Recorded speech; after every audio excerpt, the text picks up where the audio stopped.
किसी गांव के पास फलों का एक विशाल वृक्ष था। यह वृक्ष हमेशा फलों से लदा रहता था, जिन्हें देखकर हर एक का मन ललचा जाता। कोई भी व्यक्ति उन फलों को देखकर स्वयं को न रोक पाता, उसके मुंह में पानी भर आता। किंतु ये फल जहरीले होते। जो कोई भी इन्हें खाता तुरंत बेहोश होकर गिर पड़ता। या तो बेहोशी में उसकी मृत्यु हो जाती या फिर उसे बहुत देर बाद होश आता। इसलिए गांव का कोई भी व्यक्ति उन फलों को न खाता।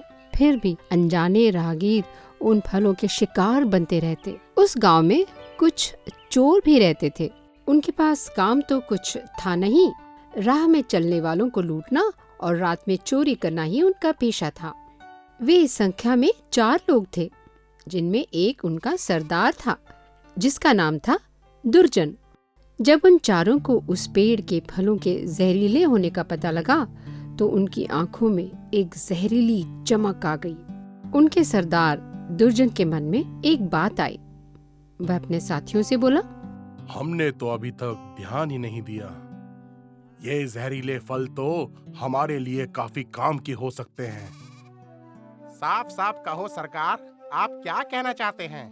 अरे भाई, इस पेड़ के जहरीले फलों को खाकर कई लोग मर जाते हैं या बेहोश होते रहते हैं। हमने तो कभी इस बात पे ध्यान ही नहीं दिया। और अधिक पहेलियां मत बुझाओ सरदार, पूरी बात बताओ। हमें तो रात को चोरियां करनी पड़ती है और राह चलते इंसान को लूटना पड़ता है। इन कामों में बड़ा जोखिम है। वो तो है, किंतु अरे सीधी सी बात है, जो भी लोग इन फलों को खाते हैं या तो बेहोश हो जाते हैं या मर जाते हैं। इसीलिए हम उन्हें आसानी से लूट सकते हैं। और तो और इसमें कोई जोखिम नहीं है। सरदार की बातें सुनकर शेष तीनों साथी खुशी से उछल पड़े और कहने लगे, मान गए सरदार, दाद देते हैं आपकी बुद्धि की। हमारे दिमाग में ये बात अभी तक आई ही नहीं थी। बेकार में हम लोग इधर उधर भटक रहे थे। भगवान जो करता है भले के लिए ही करता है। शायद उन्होंने हम लोगों के लिए ही इन फलों को जहरीला बनाया है। हाँ भाइयों, आप लोग ठीक कहते हैं। इस शुभ काम को हमें शुरू करने में देरी नहीं करनी चाहिए। बस फिर क्या था, चारों चोर अपने काम की शुरुआत में जुट गए। उन्होंने पेड़ के पास ही अपने लिए एक छिपने की स्थान बना ली थी। वे ताक में बैठे रहते। जैसे ही कोई राहगीर आता, उसकी नजर पेड़ पर लगे फलों पर जाती और वह फल खाने का लोभ न रोक पाता। वह पेड़ पर चढ़ता या नीचे से 2-4 पत्थर मारकर फल गिरा लेता। इसके बाद वह फल खाता और बेहोश होकर गिर पड़ता। तब चारों चोर बाहर आ जाते और उसका सारा माल लूटकर भाग जाते। यदि वो व्यक्ति होश में आता तो देखता कि वह लुट चुका है। वह पेड़ उनके लिए एक वरदान सिद्ध हुआ। अब उन्हें तो कुछ करने की जरूरत ही नहीं थी। बैठे बिठाए सब कुछ मिल जाता था। धीरे धीरे वे चारों चोर धनी हो गए। जहाँ कल तक उनके पास रहने को झोपड़ियाँ भी नहीं थी, आज वहीं वे बड़े बड़े महलों के स्वामी बन गए थे। उनकी इस शानो शौकत को देखकर गांव के लोगों को बड़ी हैरानी होती, क्योंकि वे उनकी असलियत जानते थे। उसी गांव में लक्ष्मी नारायण नाम का एक धनी सेठ रहता था, जो खानदानी अमीर था। सेठ जी जब तक इन लोगों की सहायता करते रहते थे। इसके साथ ही ये चोर भी बदले में सेठ का कुछ काम कर देते थे। फिर भी वे लोग सेठ के कर्ज से दबे रहते थे, किंतु अब इनके महल सेठ की हवेली से भी ऊंचे हो गए थे।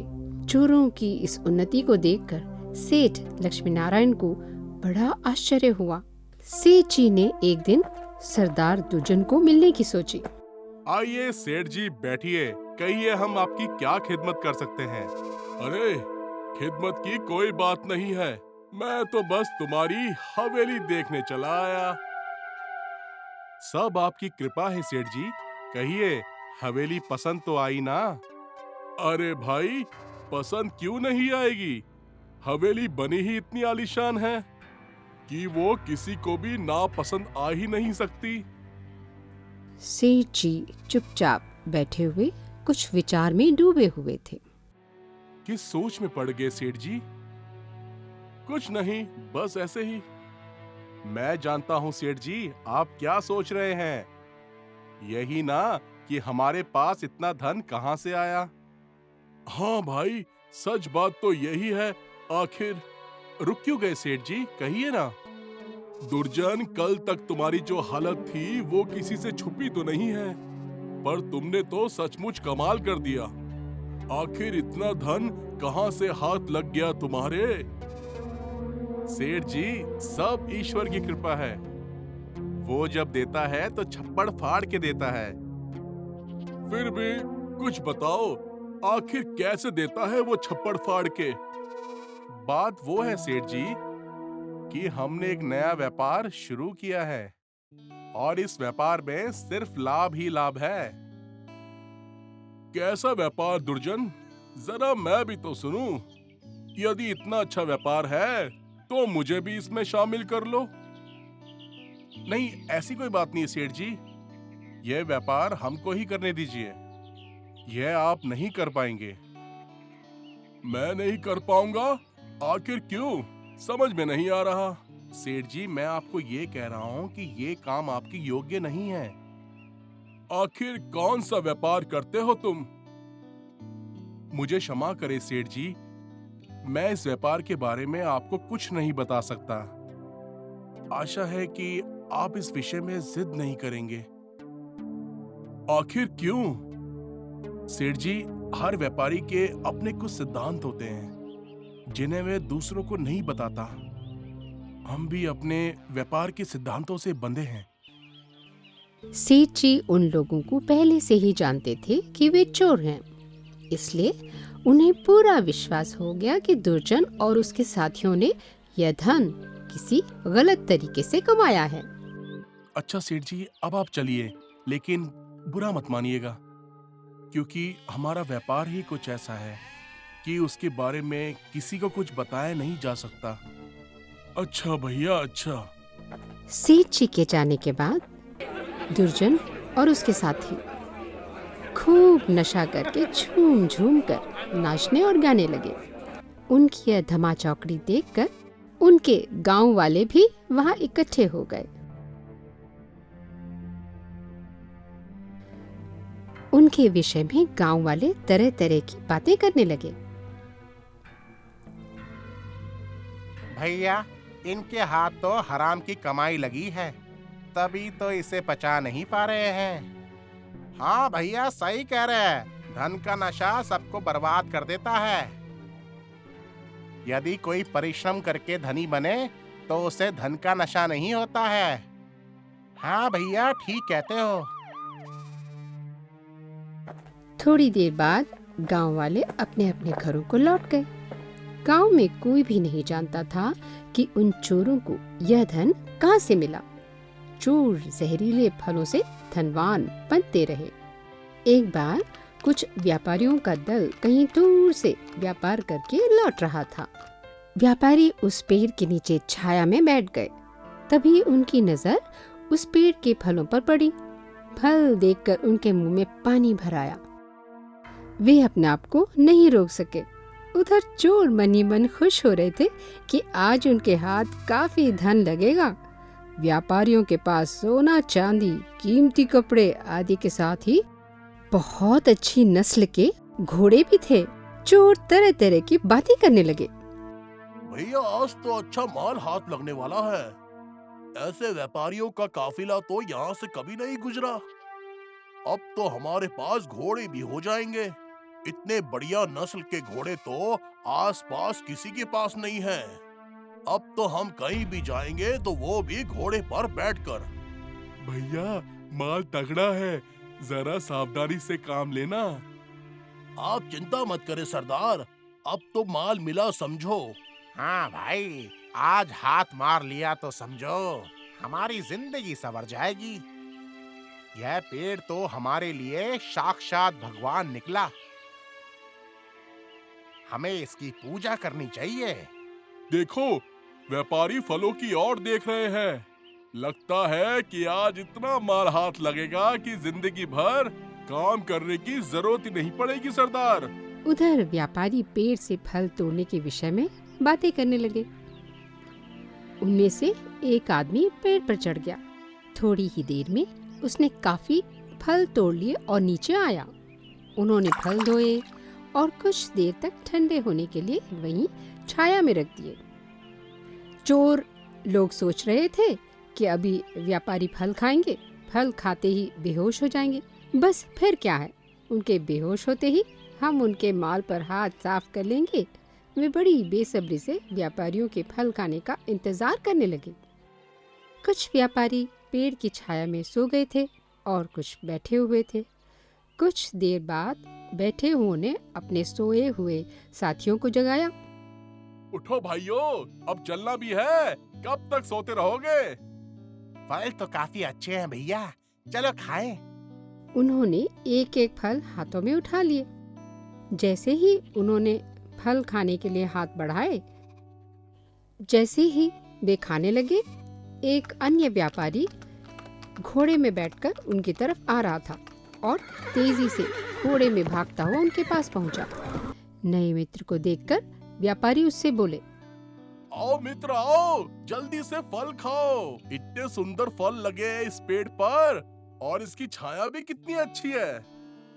नहीं नहीं, ये फल मत खाओ, ये जहर है। ये फल नहीं, जहर है। आप लोग इसको मत खाइए। क्या कहा? फल जहरीले हैं? हाँ, ये फल जहरीले हैं। आप इसको मत खाइए। ये कैसे हो सकता है? हो सकता नहीं है। फिर भी व्यापार करते करते लगता है कि आपकी बुद्धि भी मोटी हो गई है। लेकिन मित्र, ये तो बताओ, आप कैसे कह सकते हैं कि ये फल जहरीले हैं?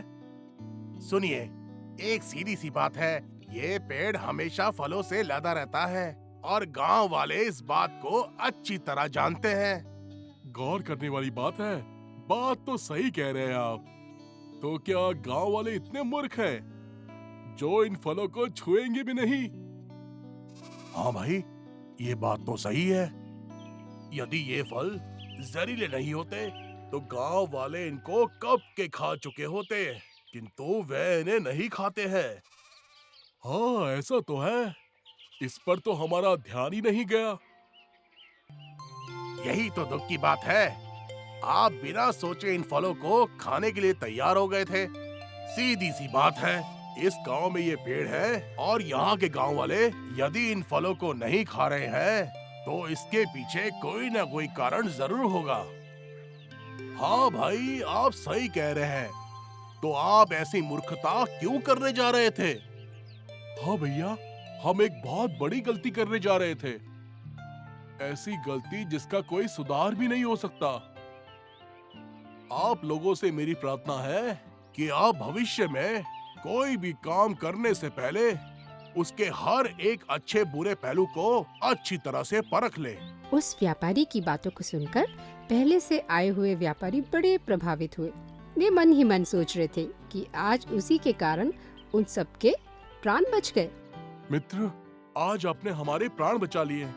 आपके जैसे बुद्धि हमारे पास कहाँ है? हम सब आपके आभारी हैं। हम आपका यह एहसान जिंदगी भर नहीं भूलेंगे। यदि आप समय पर नहीं पहुंचते तो हम अपनी जान गंवा देते। आभार मानने की कोई जरूरत नहीं है मित्र। दूसरों के प्राण बचाना हर एक मनुष्य का कर्तव्य है। मैंने अपना कर्तव्य निभाया है। आप लोग भी सदैव अपना कर्तव्य याद रखें। बहुत बहुत धन्यवाद मित्र।